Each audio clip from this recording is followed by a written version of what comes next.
Hello സുഖല്ലേ എല്ലാവർക്കും. അപ്പോൾ എല്ലാവരും കുറച്ച് പാത്രത്തിൽ വെള്ളമൊക്കെ എടുത്ത് പോന്നോളൂ കേട്ടോ. അതിനകത്ത് കുറച്ച് ഓയിലും കുറച്ച് ഉപ്പും ഇട്ടോളൂ. അപ്പോൾ ഇത് വേണം മസ്റ്റായിട്ടും ചെയ്യണേ, കാരണം ഇത് നമുക്ക് മാക്രോണി വേവിച്ചെടുക്കാൻ വേണ്ടിയിട്ടാണല്ലോ.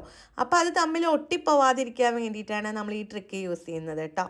അപ്പോൾ എണ്ണ ഇട്ടിട്ടുണ്ടെങ്കിൽ അത് തമ്മിൽ ഒട്ടില്ല, ഉപ്പ് ഇട്ടിട്ടുണ്ടെങ്കിൽ അതിൽ അത്യാവശ്യം ഉപ്പും പിടിച്ചോളും.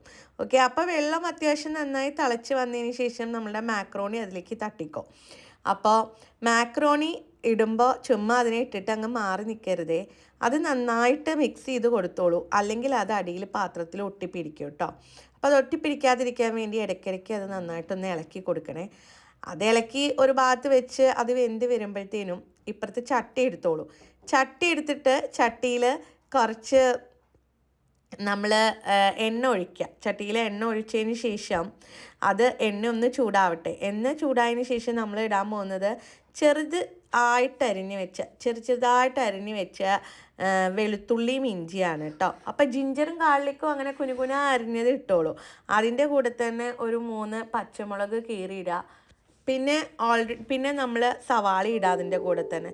അത് തനിയെ ഇടേണ്ട ആവശ്യമൊന്നുമില്ല കേട്ടോ.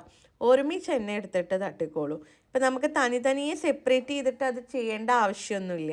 ഞാനപ്പോൾ എല്ലാം കൂടി ഒരുമിച്ചാണ് ഇട്ടിരിക്കുന്നത്. അതുപോലെ ഒരുമിച്ചിട്ടാൽ മതി. കുറേ സമയമില്ലാതെ കുറച്ച് സമയം കൊണ്ട് നമുക്ക് ചെയ്യാൻ പറ്റുന്ന ഒരു അടിപൊളി റെസിപ്പിയാണ് കേട്ടോ.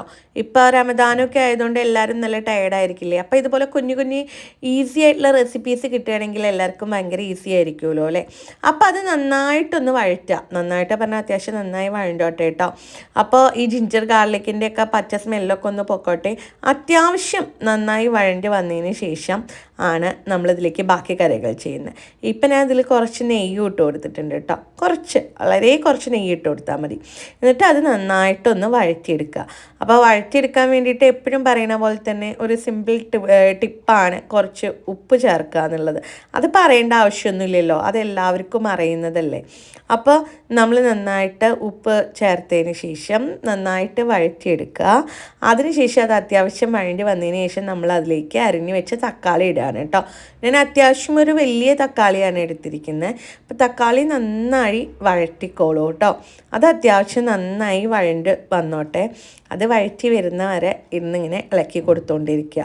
ഓക്കെ, പിന്നെ എല്ലാവർക്കും എങ്ങനെ പോകുന്നുണ്ട് റമദാനൊക്കെ? എല്ലാവരും ഫാസ്റ്റിംഗ് ഒക്കെ എങ്ങനെ പോകുന്നുണ്ട്? ഹെവി ആണോ? നാട്ടിൽ നല്ല ചൂടാണല്ലേ, അപ്പോൾ അതിൻ്റെ ബുദ്ധിമുട്ടുകളുണ്ടോ?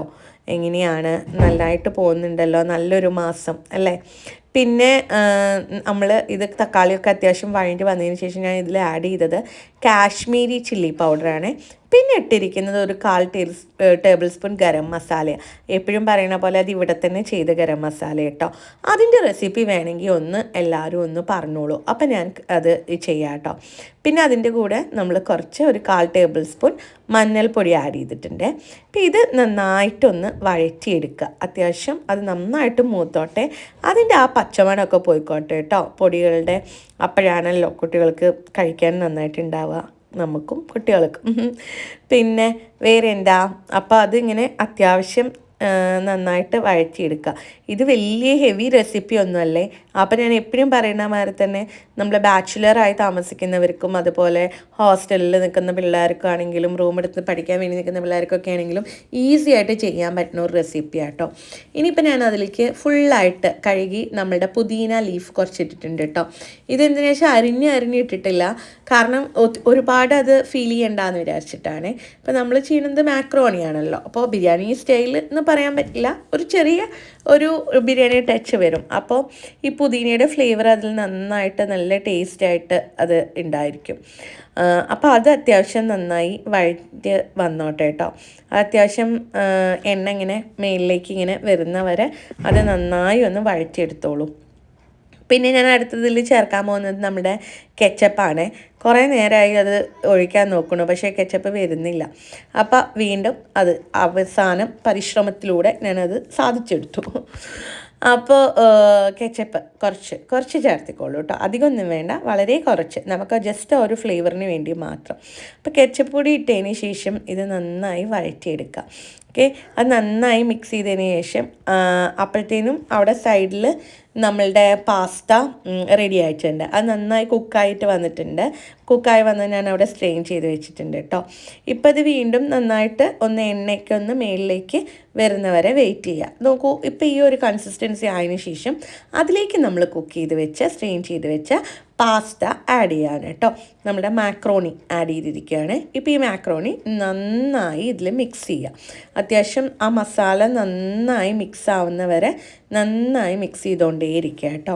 അപ്പോൾ ഇതിനകത്തേക്കൊക്കെ നന്നായിട്ട് മസാല പോകണം, അപ്പോഴാണ് അതിൻ്റെ ടേസ്റ്റ് വരുള്ളൂ. അല്ലെങ്കിൽ പിന്നെ നമുക്ക് ഒരു മസാലയൊന്നും ഇല്ലാത്തൊരു പോലെ ഉണ്ടായിരിക്കും കഴിച്ചു നോക്കുമ്പോൾ. ഇപ്പം ഇനി ഇതിലേക്ക് അടുത്തത് ആഡ് ചെയ്യുന്നത് നമ്മുടെ ബോയിൽഡ് എഗ്ഗാണ്. എഗ്ഗ് ബോയിൽ ചെയ്ത് വെച്ചിട്ട് നമ്മൾ അതിന് ചെറിയ ചെറിയ പീസായി കട്ട് ചെയ്തിട്ട് അത് അതിലേക്ക് മിക്സ് ചെയ്യുക. അപ്പോൾ ഇത് മിക്സ് ചെയ്യുമ്പോൾ എന്താണെന്ന് വെച്ചാൽ എഗ്ഗിൻ്റെ യെല്ലോ ഇല്ലേ, യെല്ലോ ഇതിൻ്റെ കൂടെ നന്നായിട്ട് മിക്സ് ആയിക്കോളും. വൈറ്റ് തനിയെ കിടക്കുകയും ചെയ്യും, യെല്ലോ മിക്സ് ആവുകയും ചെയ്യും. അപ്പോൾ അതിനൊരു പ്രത്യേക ഫ്ലേവറും ഒരു പ്രത്യേക ടേസ്റ്റും വരും കേട്ടോ. അങ്ങനെ യെല്ലോ ഇഷ്ടമുള്ളവർക്ക് അങ്ങനെ ആഡ് ചെയ്യാം. ഇനി നിങ്ങൾക്ക് യെല്ലോ ഇഷ്ടമല്ല, ആ ഒരു ടേസ്റ്റ് ഇഷ്ടമല്ല എന്നുണ്ടെങ്കിൽ അത് റിമൂവ് ചെയ്യുകയും ചെയ്യാം. പക്ഷെ ഇത് വളരെ ക്വിക്ക് ആൻഡ് ഈസി റെസിപ്പിയാണ്. നമുക്ക് പെട്ടെന്ന് ചെയ്യാനും പറ്റും, നല്ല ഈസിയാണ്. ഇതിന് കുട്ടികൾക്കൊക്കെ നന്നായി ഇഷ്ടപ്പെടും. അത് കഴിഞ്ഞിട്ട് ഞാൻ അതിലേക്ക് കുറച്ച് ഒറിഗാനോ പൗഡറാണ് ആഡ് ചെയ്ത് കൊടുത്തിരിക്കുന്നത്.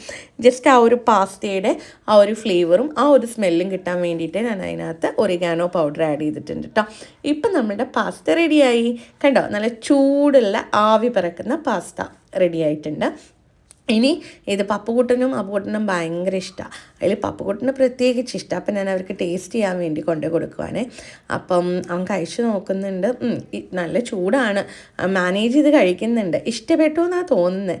അപ്പോൾ ഇഷ്ടമായിട്ടുണ്ട്, അവന് നല്ല ഇഷ്ടമായി. പിന്നെ അപ്പുകുട്ടൻ അവൻ കഴിച്ചു നോക്കുന്നുണ്ട്. അപ്പുകുട്ടൻ നല്ല ചൂടാണ്, ചൂട് മാനേജ് ചെയ്യുന്നുണ്ട്. അവനും ഇഷ്ടപ്പെട്ടു.